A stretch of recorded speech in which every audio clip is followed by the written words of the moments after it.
నమస్కారం గురుగారు. జై శ్రీమన్నారాయణ. గురుగారు, మార్చి మాసంలో ధనస్సు రాశి వారికి ఏ విధంగా ఉండబోతుందండి? ధనుసు రాశి వారికి అయితే అద్భుతంగా ఉంటుందండి. ఎక్కడైనా ఎవరైనా లేని వాళ్ళు కానీ పేదవాళ్ళు కానీ ఉంటే ధనుసు రాశి వారి చెంతకు చేరవచ్చు. ధనుసు రాశి వాళ్ళు ఎవరున్నారో మీకు సమీప దూరంలో ఎవరైనా ధనుసు రాశి వారు ఉన్నారంటే వాళ్ళని వెతకండి. వెతికితే వారి సమీపంలో దూరేందుకు, వారి సమీపంలో వెళ్ళేందుకు చాలా అనుకూలంగా ఉంటుంది ధనుసు రాశి వారికి. ఎందుకంటే వాళ్ళ దగ్గర అన్ని రకాల వనరులు ఉన్నాయి ప్రజెంట్.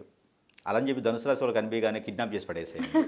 అంటే మీ డేట్ ఆఫ్ బర్త్ తీసేసుకొని ధనుసు రాశిలో ఉన్నారా, అయితే వచ్చేసాను అని చెప్పేసి తీసుకెళ్ళిపోవచ్చు. అంటే ధనుసు రాశి వారికి చాలా అనుకూలంగా ఉన్నాయి గ్రహాలన్నీ కూడా.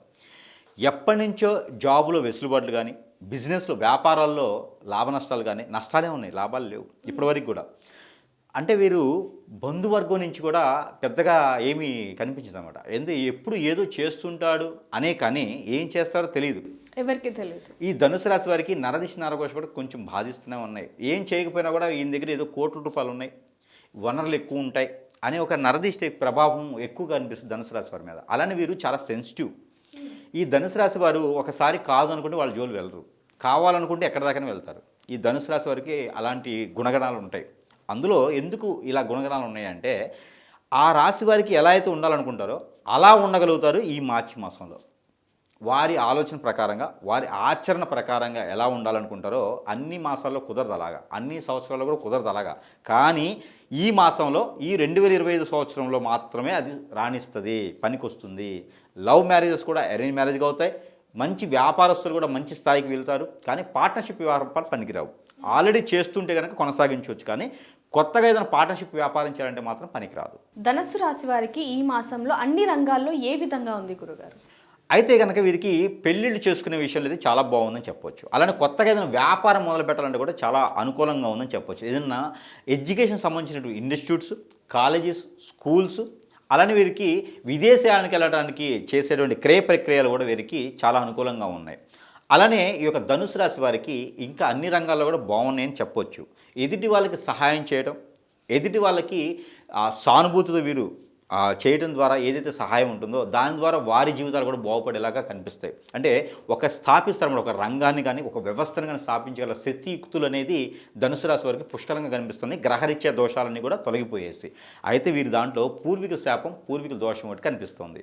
అలానే నరదిశ నరఘోష కనిపిస్తుంది. అయితే వీరికి సంబంధించినటువంటి పరిహారం కూడా ఒకటి మనం చెప్పుకున్నట్లయితే వీరికి అన్ని రకాల రంగాల్లో బాగుంటుందని చెప్పుకోవచ్చు. అలానే బ్యాంకింగ్ సెక్టార్లో, అలానే కోడింగ్, ఐటీ జాబ్లో, కోడింగ్ సెక్టార్లో, అలానే పంట భూములు పండించే విషయంలో కూడా వీరు చాలా అనుకూలంగా కనిపిస్తుంది. కొత్త రకమైన పంటలు కూడా వీళ్ళు వేయొచ్చు కూడా ఈ మాసంలో.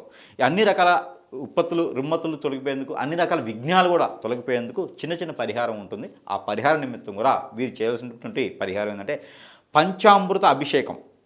ఏదైతే పంచామృత అభిషేకం ఉంటుందో, పాలు, పెరుగు, నెయ్యి, ఇలా పంచామృత అభిషేకం అంటే ఇవన్నీ కలుపుతారు. ఈ పంచామృత అభిషేకం శివాలయాల్లో కానీ, కుమారస్వామి కానీ, అయ్యప్ప స్వామి వారికి కానీ, లేదా సుబ్రహ్మణ్యేశ్వర స్వామికి కానీ, మానస అమ్మవారికి కానీ, మీకు సమీప దూరంలో నేను చెప్పినట్టు అమ్మవారి టెంపుల్ ఎక్కడైతే ఉన్నాయో అక్కడ అన్నిటికీ కాదు, మీకు సమీప దూరంలో ఏదైతే కనిపిస్తుందో అక్కడ చేయొచ్చు. అదొకటి చేయొచ్చు. రెండోది గోధుమ రొట్టెలు, గోధుమ చపాతీలు, పుల్కాలు ఉంటాయి కదా, అవి నూనె వేయకుండా చేసి, ఉప్పు నూనె లేకుండా ఆ గోధుమ రొట్టెల మీద పెద్దుల్లిపాయ రసం తీసుకొని, మీకు కావాల్సినటువంటి కోరికలు, ఏ గ్రహం నుంచి మీకు దోషాలు ఉన్నాయి చూసుకొని ఆ దోషాలకు సంబంధించినగా ఆ రొట్టె మీద రాసుకొని కుక్కలకి తినిపించినట్టయితే మంచి ప్రయోజనం ఉంటుంది. అలానే అన్ని రకాల రుమ్మతులు కూడా ఇంకా తొలగిపోవాలంటే కనుక వినాయక స్వామి వారికి గరిక, బెల్లం నైవేద్యం పెట్టడం ద్వారా ఇంకా మీకు ఆ రుమ్మతులన్నీ కూడా తొలగిపోతాయి. ఈ గరికా బెల్లం చాలా ప్రయోజనం ఉంటుంది. అలానే ప్రతి మాసంలోనే మనం ఇస్తున్నట్టుగానే గ్రహాలు ఏదైతే అననుకూలతగా ఉన్నాయో అవి అనుకూలతగా మార్చేందుకు నెంబర్ కూడా ఇవ్వడం జరుగుతూ ఉంది. ఈ యొక్క రాశి వారికి 43245996 43245996 అనే ఒక నెంబర్ని 225 టైమ్స్ చదివినట్లయితే అన్ని రకాల ఇబ్బందులు, రుమ్మతులు కూడా తొలగిపోతాయి. ఏదైనా ఒక రకమైనటువంటి అరటిపండు కానీ, గ్రేప్స్ కానీ చేతిలో పెట్టుకొని, ఒక రెండైనా సరే చేతిలో పెట్టుకొని ఈ నెమ్మని పఠనం చేసేసి అవి తినడం ద్వారా వీరిలో ఉన్నటువంటి విపత్తులన్నీ కూడా తొలగిపోయి ఉంటుంది. కాబట్టి ఇలా చిన్న చిన్న ప్రయోగాలు, పరిహారాలు చేసుకొని అదృష్టవంతులు అవ్వాలని నేను కోరుకుంటా ఉన్నాను. జై శ్రీమన్నారాయణ. ధన్యవాదాలు గురుగారు.